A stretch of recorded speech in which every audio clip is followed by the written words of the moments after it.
The fight in the DA has gotten wild, and now the public protector has to decide whether or not the DA leader, John Steenhuisen, is guilty of the abuse of power.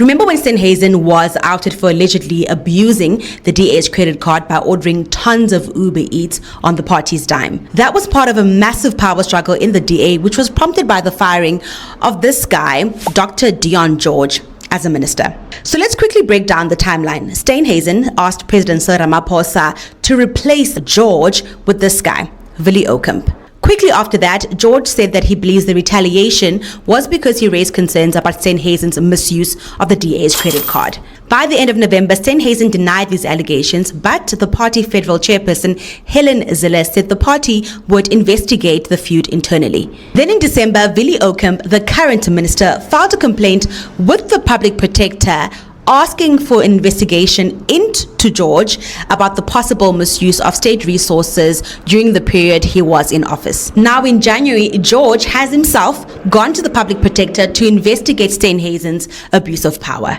So it brings us to this week. The public protector must decide if she is investigating the allegations that Steenhuisen abused his office when he instructed George to meet with captive lion breeders when he was still minister. Steenhuisen allegedly replace George in cabinet with someone who would help him achieve his personal political goals. Steenhuisen denied interfering with George's duties and called the allegations flimsy fabrications and said George wanted revenge. So is a public protector investigation a good idea? The challenge with investigations that are based internally is that they are always prone to political accommodation in terms of which arrangements can be made within the party to sort of silence or manage the consequences of those investigations. When a politician so senior approaches the public protector, yes, they may be of the view that it's best investigated externally,